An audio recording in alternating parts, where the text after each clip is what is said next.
یہ اسی کو آگے بڑھائیں نا کہ یہ جو ہم بہت اچھے بنے ہوئے لوگ کچھ لوگوں کے ساتھ ہم نے ہائرارکی چل رہی ہے کہ کسی کے ساتھ ہم بہت اچھے ہیں اس کے اکارڈنگ ٹو دیئر سٹیٹس ہم عزت دیتے ہیں، جہاں ہمیں لگتا ہے کہ نہیں یہاں سے فائدہ وودہ نہیں ہے تو بس چلو اس کو۔ اچھا، اس سے قبل پہلے ذرا ایک بنیادی بات پہ آ جاتے ہیں۔ دیکھیے یہ جو لفظ حقوق العباد ہے نا، سمپل ڈیفینیشن ہے اس کی بندوں کے حقوق۔ جی ٹھیک ہے، سمپل ڈیفینیشن بندوں کے حقوق۔ اب سوال یہ پیدا ہوتا ہے کہ بندوں کے حقوق متعین کس نے کیے؟ اس کا بڑا آسان سا جواب ہے، جائیے ذرا تاریخ کے جھروکوں میں جھانکیں اور ایک ونڈو کو اوپن کریں کہ پرانی تہذیبیں آپ کے سامنے موجود ہیں، جس میں پرشین تہذیب موجود ہے، جس میں رومن تہذیب موجود ہے، جس میں ہندوستان کی تہذیب موجود ہے، جس میں یونان کی تہذیب موجود ہے۔ انسان بیسکلی انسان نہیں تھا، ایک جانور تھا، اور جانوروں ہی کی طرح وہ انسانوں کو ٹریٹ کرتا تھا۔ انسان کی غلامی میں رہتا تھا، انسان کو زد و کوب کرتا تھا، اس کو اپنے مقاصد کے لیے استعمال کرتا تھا۔ ایون اگر آپ سو کالڈ جو آج فیمنسٹ ہیں، اگر میں ان کو بڑی سمپل سی بات بتاؤں کہ جی عورت کا بھی جو مقام تھا وہ یہ تھا کہ پرشین امپائر میں ایک بادشاہ 3,000 بیویاں ایک وقت میں رکھتا تھا، 3,000 بیویاں، اور 12,000 ہزار کنیزیں اس کے پاس ہوتی تھیں، یعنی ایک مرد جو ہے وہ ہزاروں عورتوں کو استعمال کیا کرتا تھا۔ اب فوراً بہت تیزی کے ساتھ جو ہے اس اپرچر کو کھولیں جو سرکار مدینہ صلی اللہ علیہ وآلہ وسلم کی ظاہری بعثت کا وقت ہے۔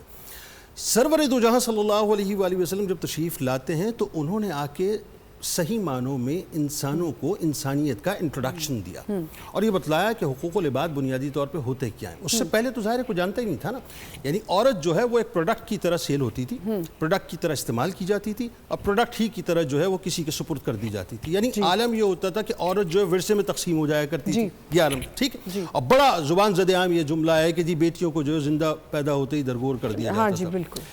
یہ بیسکلی بیک گراؤنڈ میں اس لیے آپ کو بتا رہا ہوں، تمہید اس لیے بان رہا ہوں تاکہ تھوڑی سی کلیئرٹی آئے کہ جو لوگ یہ کہتے ہیں نا صاحب کہ حقوق العباد کا تعین جو ہے وہ اپنا نئی تہذیب نے کیا، میگنا کارٹا تو یہ 13ویں صدی کی بات ہے صاحب، اور وہ بیسکلی کنگ جان اور عمرہ کے درمیان جو ایک معاملہ تھا وہ وکٹورین جو ہسٹورینز ہیں انہوں نے بتایا صاحب یہ ان کے مفادات کے پروٹیکٹ کرنے کے لیے تھا، لیکن سرور دو جہاں صلی اللہ علیہ وآلہ وسلم نے اپنی ظاہری بعثت کے ساتھ تمام تر حقوق کو مکمل طور پہ متعین کر دیا۔ ایک جملہ ہمارے یہاں آمنہ کہا جاتا ہے، آپ کا نام آمنہ ہے نا، امن دینے والی ہے نا۔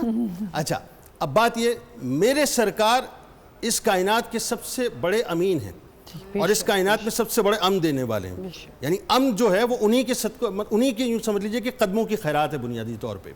آپ یہ دیکھیے کہ سرور دو جہاں صلی اللہ علیہ وآلہ وسلم کا جو پہلا انٹروڈکشن ہے وہ ہماری آپ کی ماں حضرت خدیجہ الکبریٰ سلام اللہ علیہ نے کس طرح سے کروایا۔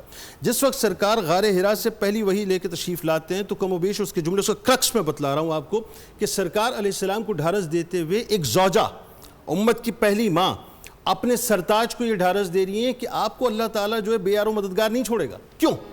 اس لیے کہ آپ غریبوں کے والی ہیں، آپ یتیموں کے والی ہیں، آپ مساکین کے والی ہیں، آپ بیواؤں کا سہارا بنتے ہیں، آپ ان کے بوجھ کو اٹھاتے ہیں۔ یہ انٹروڈکشن سرور دو جہاں صلی اللہ علیہ وآلہ وسلم کا ظاہری اعلان نبوت سے پہلے ہے۔ اٹ مینز حقوق العباد کی علم برداری اگر کسی نے کی ہے اس کائنات میں سب سے پہلے تو سرور دو جہاں صلی اللہ علیہ وآلہ وسلم نے کی ہے۔ یہ تو ہو گئی بڑی بنیادی بات۔ اب جب یہ بنیادی بات سمجھ آ گئی نا تو ایک جملہ اور مجھ سے سن لیجئے۔ ہمارے یہاں جو سو کال جو متجددین ہیں نا، ہماری بہنیں یہاں پر بیٹھی ہیں، میری بات کو انڈورس کریں گی، ایک جملہ کہا جاتا ہے صاحب کہ انسانیت سب سے بڑا مذہب ہے۔ بھئی کاہے کا انسانیت سب سے بڑا مذہب ہے؟ ذرا سمجھا تو دو نا ہمیں، دلیل سے بات کرو نا، دلیل سے بات کرتے ہیں۔ دلیل سے بات یہ ہے کہ سرور دو جہاں صلی اللہ علیہ وآلہ وسلم کی ظاہری بعثت سے پہلے انسانیت تو تھی نہیں، آدمی جانور بنا ہوا تھا۔ بے شک پانی پلانے پہ، گھوڑے آگے بڑھانے پہ جھگڑا ہوتا تھا اور صدیوں تک چلتا تھا، اور قبائل ایک دوسرے کے خلاف جو کھڑے ہو جایا کرتے تھے۔ بے شک، اور پیارے نبی کے ساتھ کتنا کچھ کیا گیا۔ سرکار علیہ السلام نے بنیادی طور پر آدمیوں کو انسانیت کا انٹروڈکشن کروایا، لہٰذا انسانیت سب سے بڑا مذہب نہیں ہے، انسانیت دین اسلام کی شاخ ہے جس کا انٹروڈکشن سرکار علیہ السلام نے کروایا ہے۔ بالکل، یہ ہے بڑی بنیادی بات۔ اب آگے بات بڑھائیں تو بات کرتے ہیں۔ بالکل بالکل، اور یہ آپ نے اتنی خوبصورتی سے بیان کیا ہے۔ میں نے بات کاٹی ہے اپنی، میں نے کہا ہوگا یہ کہ میل ڈومیننسی نہ ہو۔ بالکل بھی نہیں۔